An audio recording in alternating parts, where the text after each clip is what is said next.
আসসালামু আলাইকুম। Welcome to my new video. আশা করছি সবাই ভালো আছেন। আমিও আপনাদের দোয়ায় ভালো আছি। আজকে সকালবেলা আমার টু ডু লিস্টটা করছিলাম, তো ভাবলাম আপনাদের সাথে শেয়ার করি। আমি আসলে ডে প্ল্যান খুব কমই রাখি। কারণ হয় কি অনেক বেশি রাখলে হাবিজাবি হয়ে যায়। তবে এখানে ডে প্ল্যান যতটা সংক্ষিপ্ত মনে হচ্ছে ততটা সংক্ষিপ্তও না। কারণ এখানে যে অধ্যায়গুলো আছে সেগুলো শেষ করতে অনেকটা সময় লেগে যায় আমার। আমি ইংরেজিতে একটা কোর্সে ভর্তি হয়েছি, তো সেখানে গ্রামার শেষ করাচ্ছে। তো সেই গ্রামার আমি ভেবেছি ১ম এ রাফলি শেষ করব এবং তারপরে ক্লাস অনুযায়ী যেহেতু আমি খাতায় নোট করে রাখছি, ওই ক্লাস অনুযায়ী আমি গ্রামার বই ধরে, ধরে শেষ করব।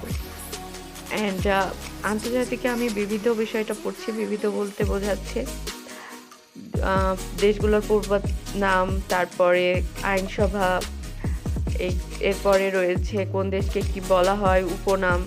এই টাইপের যে কোয়েশ্চেন গুলা থাকে তাকে আসলে বিবিধের মধ্যে এড করা হয়েছে। কারো কাছে যদি ডাইজেস্ট থাকে তো আপনারা ওখান থেকে এই বিবিধ অংশটুকু দেখতে পারেন। আর আন্তর্জাতিকে মুক্তিযুদ্ধের রণকৌশলটা আজকে দেখব। আসলে আ যেটা বর্তমান পরিস্থিতিতে দেখা যাচ্ছে যে মুক্তিযুদ্ধের রণকৌশলটা মূলত শেখ মুজিব কেন্দ্রিক যে বিষয়গুলো আছে সেগুলো বইয়ে বেশি হাইলাইট করা আছে এবং অন্যান্য যে ৪ নেতা বা অন্যান্য যে ব্যক্তিবর্গের মুক্তিযুদ্ধে অবদান ছিল সেগুলো আসলে বইয়ে তেমন নেই। তো আমার মনে হয় যে 9-10 এর যে নিউ বুক পাবলিশড হবে সেই বই থেকে এই বিষয়গুলো পড়লে বা নতুন করে কালেক্ট করলে ভালো হবে। তবে আপাতত যেহেতু মুক্তিযুদ্ধের ৭ জন বীরশ্রেষ্ঠ এবং কিছু মৌলিক বিষয় রয়েছে যেগুলো আসলে বাদ দেওয়া সম্ভব নয়। সেইগুলো আমি মোটামুটি একটু দেখে রাখবো। আমি এটা অনেক ভালোভাবে পড়তে চাচ্ছি না। কারণ যেহেতু বই চেঞ্জ হয়েছে, সিচুয়েশন চেঞ্জ হয়েছে। তো নানাভাবে এই সাবজেক্টগুলা নতুন, নতুন বিষয় আসবে যেহেতু এখানে। তো আমি অনেক বেশি পড়ব না। তবে অধ্যায় শেষ করার জন্য কিছুটা অন্তত দেখে রাখবো। আর ম্যাথের ক্ষেত্রে আমি শতকরা পড়ছি। এটা আসলে আমার মাথার ভিতর তেমন ভালোভাবে ঢোকে নাই। তবুও আমি এটা আপাতত এখন শেষ করে এটা বাদ দিয়ে অনুপাত ধরবো। তবে যতটুকু পারি ততটুকু কমপ্লিট করার চেষ্টা করছি এবং নেক্সট টাইম আবার ভালো করে করার চেষ্টা করব। এবং যেহেতু বিসিএস সামনে আসছে এবং বিসিএস এর সবথেকে বেশি আমরা দেখেছি বীজগণিত ও জ্যামিতি থেকে কোশ্চেন বেশি হয়। তো আমি সেই দিকটায় বেশি নজর দিব। এবং পাটিগণিত যতটুকু যা হয়েছে আমার মনে হয় অনেকটাই আমি এগিয়ে গিয়েছি। তো সেখানে স্টপ রাখবো এবং বীজগণিত এবং জ্যামিতিতে বেশি গুরুত্ব দিব। আরেকটা বিষয় আছে যে টেবিলে বসে পড়ার। আমি আসলে শীতকালে টেবিলে কম বসে পড়ি এবং বিছানায় এভাবে বসে পড়ি বেশিরভাগ সময়ই। এবং আমার বাচ্চারাও আমার আশপাশ দিয়ে খেলাধুলা করে এবং ওদেরকে দেখাশোনা এবং ওরা আমার পড়ার সময় কোলে এসে বসতে চায়। তো সবকিছু মিলিয়ে আমার বিছানাতেই বেশি পড়তে বসা হয়ে যায়।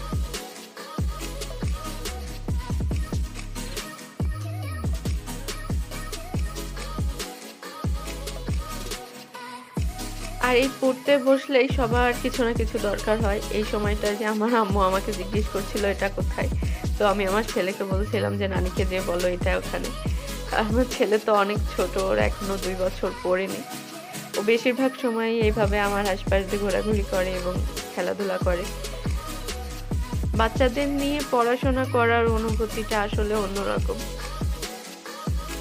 ওরা ওদের এরিয়াটাকে অনেক ভালোভাবে চেনে এবং সবসময় দেখা যাচ্ছে যে ওর খেলনা থাকা সত্ত্বেও আমার আশেপাশে এসেই ঘুরবে, খেলবে। আমার এই জিনিসটা এখন মানে ১ম দিকে একটু আমি কমফোর্টেবল না হলেও এখন আমি কমফোর্টেবল হয়ে গেছি বাচ্চাদের সাথে পড়াশোনা করতে। অনেক সময় হয় কি এই যে এই বিষয়গুলো যেমন বিবিধ এই প্রত্যেকটা লাইন যেহেতু মুখস্থ করতে হয় বারবার পড়তে, পড়তে আসলে মাথাও ধরে যায়। তো তখন আমি অ্যাকচুয়ালি কি করি মুখস্থ করার জন্য ১ম এ আমি জিনিসটা একবার রিডিং পড়ে নিই এবং রিডিং যখন পড়া শেষ হয়ে যায় তখন আমি অনেক বেশি লাইন একসাথে মুখস্থ করতে যাই না বা ১ পৃষ্ঠা একসাথে মুখস্থ করতে যাই না। আমি কি করি আ দেখা যাচ্ছে যে ৫ টা দেশের নাম বা দেশের উপনাম আমি মুখস্থ করেছি সেই পাঁচটা প্রথমে রিভিশন দিই এবং ওই পাঁচটা রিভিশন দেওয়া শেষ হলে তারপরের পাঁচটা পড়ি। এভাবে পাঁচটা পাঁচটা করে ভাগ করে করে মুখস্থ করে একবারে রিভিশন দিয়ে চলে আসি এবং যখন শেষ হয়ে যায় ওই প্যারাটা তখন অর্ধেক অর্ধেক আবার রিভিশন দিই। এভাবে হয় কি পড়াটা বেশি মনে থাকে, আমার জন্য বেশি ইফেক্টিভ হয়। আর একবারে যদি এক পৃষ্ঠা পড়ে দেন সেটাকে আবার রিভিশন দিতে যায় আমার কাছে আবার নতুন মনে হয়। তো অল্প অল্প করে মুখস্থ করে অল্প অল্প করে সেটা রিভিশন দেওয়া সবথেকে বেশি উপকারী হয়েছে আমার জন্য। আর যাদের সহজে পড়া মুখস্থ হয় না আমার মনে হয় তাদের এই ট্রিকটা ফলো করা উচিত, যে অনেক বেশি একসাথে মুখস্থ করে রিভিশন না দিয়ে পাঁচটা পাঁচটা করে পড়ে দেন তখনই রিভিশন দিয়ে তারপরে নেক্সট পাঁচটা ধরা, তাহলে অনেক সহজে মনে থাকবে বিষয়গুলো। আর মূলত আরেকটা বিষয় আছে যে টার্গেট ফিক্স করে নেওয়া, কারণ আমি এখানে না পেজেরও টার্গেট ফিক্স করে নিই যে আমি 2 পেজ পড়বো। কারণ হয় কি দেখা যাচ্ছে আমার 3 ঘন্টা লেগে যাক সমস্যা নেই, বাট ওই 2টা পেজ কমপ্লিট করে উঠলে মনের একটা প্রশান্তি হয় যে না আমি আমার টার্গেট কমপ্লিট করে উঠেছি আর পরের দিনের জন্য ফ্রেশ মনে হয়।